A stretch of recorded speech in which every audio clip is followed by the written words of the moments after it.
ক্যানাডায় ভয়াবহ দাবানল, ঝুঁকিতে তেল সমৃদ্ধ এলাকা। ভয়াবহ দাবানলের কবলে পড়েছে ক্যানাডার আলবার্টা প্রদেশ। নিয়ন্ত্রণহীন আগুন এরই মধ্যে ৯,৫০০ হেক্টর এলাকায় ছড়িয়ে পড়েছে। কর্তৃপক্ষ টারবালি সমৃদ্ধ এলাকা ফোর্ট ম্যাকমুরে সহ আশেপাশের বাসিন্দাদের ঘরবাড়ি ছেড়ে নিরাপদে সরে যাওয়ার নির্দেশ জারি করেছে, খবর বিবিসি ও আল জাজিরার। আলবার্টার আঞ্চলিক পৌরসভা উড বাফেলো কর্তৃপক্ষ মঙ্গলবার বিকেলে বাসিন্দাদের এলাকা ছাড়ার নোটিশ জারি করে। দাবানল ক্রমেই ধেয়ে আসার কারণে আবাসান্ট, বিকন হিল, প্রেইরি ক্রিক এবং রেলিং টেরেস এলাকার বাসিন্দাদের ২ ঘণ্টার মধ্যে ঘরবাড়ি ছেড়ে নিরাপদে চলে যেতে নির্দেশ দেওয়া হয়। পৌর কর্তৃপক্ষ জানায়, এলাকাগুলোতে দ্রুতই আগুন ছড়িয়ে পড়ছে। আঞ্চলিক জরুরি পরিষেবা সংস্থাগুলো চেষ্টা চালিয়ে যাচ্ছে আগুন নিয়ন্ত্রণের। তবে লোকজন সরে গেলে আশেপাশের এলাকাগুলোকে দাবানল থেকে রক্ষা করা সহজ হবে। ক্যানাডার তেল সমৃদ্ধ প্রদেশ আলবার্টা। এ অঞ্চলে বিস্তৃত এলাকায় টারবালি অর্থাৎ তেল বিটুমিনের আকরিক রয়েছে।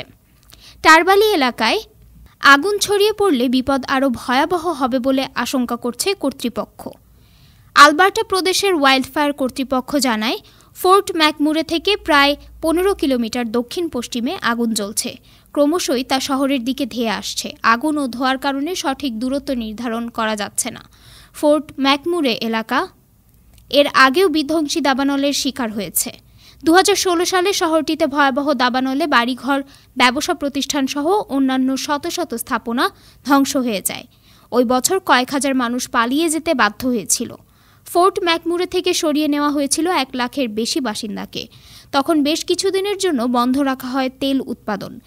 ক্যানাডার সবচেয়ে ভয়াবহ দাবানলের শিকার হয় গত বছর। ২০২৩ সালে দেশটির বিভিন্ন অঞ্চলে প্রায় ৭,০০০ দাবানলের ঘটনা ঘটেছে। এতে পুড়ে যায় ১.৫ কোটি হেক্টর এলাকা।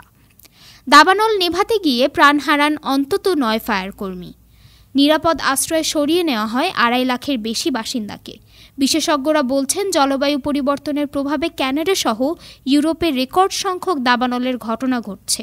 উচ্চ তাপমাত্রার কারণে ক্যানাডায় দাবানল মৌসুমের সময়ও বেড়ে গেছে, যা এপ্রিলের শেষ থেকে সেপ্টেম্বর-অক্টোবর পর্যন্ত ঘটছে।